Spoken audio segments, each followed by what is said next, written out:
Hello and welcome to Just One More Watch. Welcome today to our channel first, my first encounter with the brand Alpina. Though they've been making watches since 1883, so it's a name I am obviously very familiar with, and a brand that I've considered buying for myself on more than one occasion. I think they do a number of very interesting, stylish, affordable, and on the surface at least quite elegant watches, including this Seastrong diver, $1,000 on the nose for a dual crown internal rotating bezel compressor style Swiss made dive watch with a heap of history behind it. I don't think that is a particularly bad deal.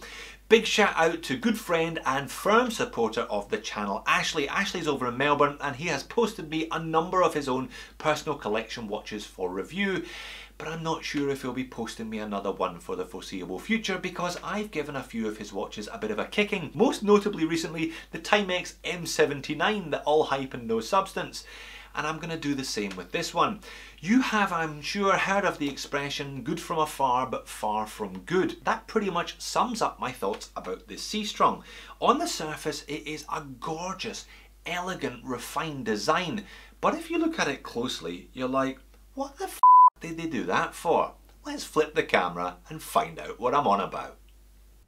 So good from afar but far from good. I worked in pubs back in Scotland for many years and that's what we'd say if you spotted someone across the crowded bar and you thought they were a hello, and when they approached to buy a drink they were a goodbye. Cruel, but you get the point, I'm sure. This Alpina Seastrong heritage diver is almost one of the prettiest watches that I've reviewed on the channel, but they just did a couple of things that I can't quite forgive. It's like they painted the Mona Lisa but then gave her a squint.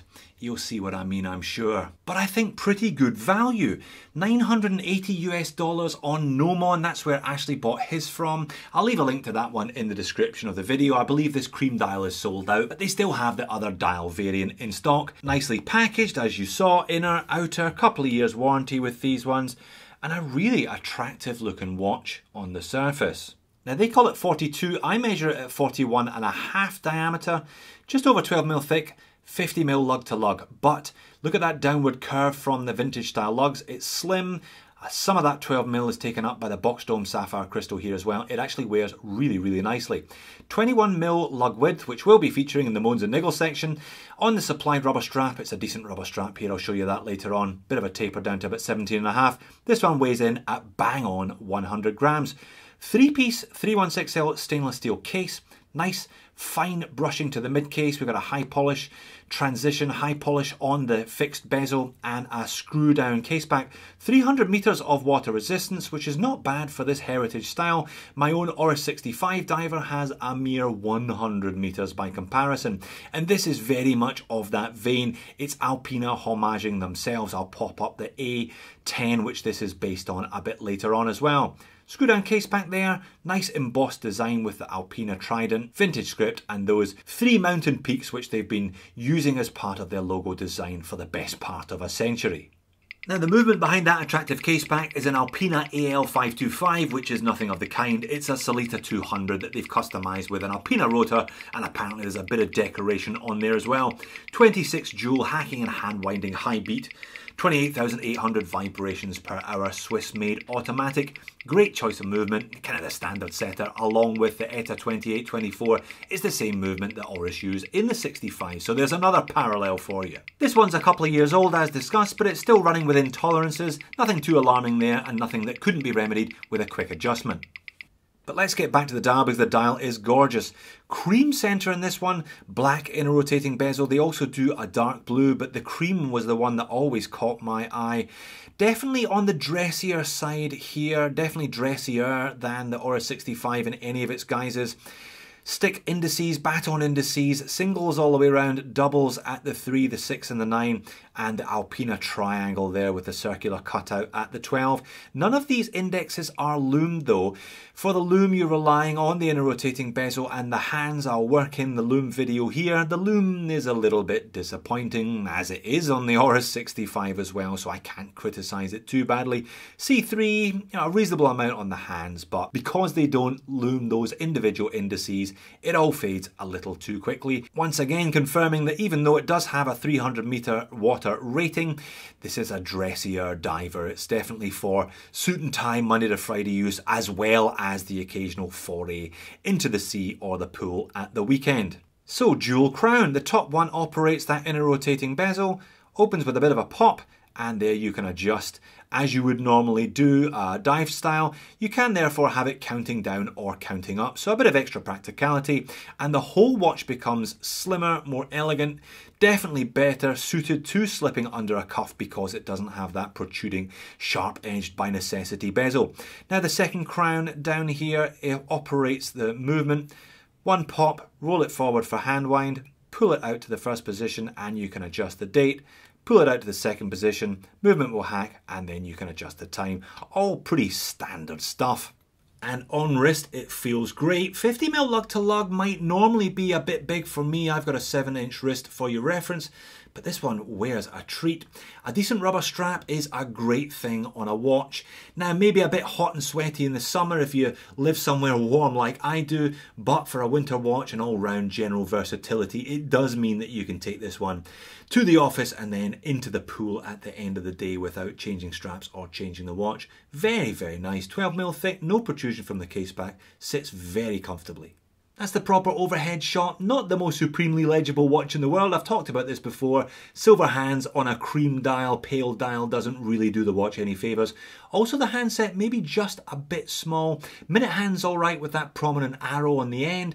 Hour hand maybe just a little bit short and a little bit thin. Doesn't do too bad for itself in reality though. The studio lights don't do it any favours. Indeed, when you take the watch outside, this gives a more balanced impression of its daytime outdoor in the sunlight legibility. You can see some strong blue anti-reflective coating on that box sapphire crystal. Box sapphire, just gorgeous. Again, very much in keeping with the vintage look. And that's it on wrist. You can see how those angled down vintage style lugs that I showed you earlier on really do make it wear very nicely on my wrist. Moans and niggles then get to the point of the video, Jody. Well, I talked about the hands. Perhaps that hour hand could be a little larger to improve legibility. 21mm lug width, it's a nice strap, which is just as well because it's going to be a pain and an expensive pain to swap that one out. You're not going to have 21s lying around the house as much as you'll have 20s and 22s. I get it, it does look proportionally very nice, but it's going to be a bugger to change. This would look hot on a mesh, just like the Longines Heritage Diver does, but good luck finding one at 21mm. But my biggest problem is concerning the lack of symmetry on the dial. That date frame, what is it doing down there at 3:45? And why is there a trapezium shaped frame around the outside? Like I said earlier on, this is an homage to an older Alpina, and I did have a look at that one for reference. It does have the trapezium shaped date frame, but it has it at 3 o'clock. It just takes all that elegance, a really refined, classy looking dial, and kind of shatters it. And then there's the position of the crowns overall. They're not at 2 and 4, they're at 10 past 2 and 3:45, meaning that there is an uneven gap between the bottom crown and the lug, and the top crown and the lug. That's much shorter than that is. Why, Alpina? Why did you get so close to making something really beautiful? Why did you feel the need to put the date there? Why couldn't you have put it at 3? Why couldn't you have put it at 6? And why did you have to make these two crowns squint as well? Why couldn't you have made them symmetrical? Why couldn't you have had the similar angles on the top and the bottom? So I'm a little bit gutted then, to be honest. This one is far, far cheaper than the Longines Heritage compressor case diver. It's also a chunk cheaper than the Oris 65, and I think it's better made overall, feels better constructed, 300 meter water resistance rating. If you weren't going to go for the bracelet on the Oris, then this one would have been a hot contender. Wears fantastically as well. I guess it's one of these watches that if you do spend $1,000 and you buy it and you wear it every day, perhaps you could forgive Alpina. Perhaps you would cease to notice the squinty crown positioning first of all. Maybe the date frame would stop bugging you after a while. But this isn't my watch. I didn't spend $1,000 on it, and therefore I'm not prepared to forgive Alpina. I think they got so close to making something so beautiful, but they failed. So there you have it, the Alpina Seastrong. I think on paper this looks fantastic. $1,000 for a Swiss-made watch from a good brand in a rotating bezel. There aren't all that many of them, and it has all the right qualities. But I just cannot get past that trapezium date frame around the date complication at 425. The crown stuck down there as well. The rotating bezel one stuck at 210. What were they thinking? Maybe I'm OCD. Maybe it's not a problem to you. Maybe you see a beauty in it that I can't, but I just can't get past those small details. It would do my nut in if I bought one of these. Thanks for watching. I will see you in a future video.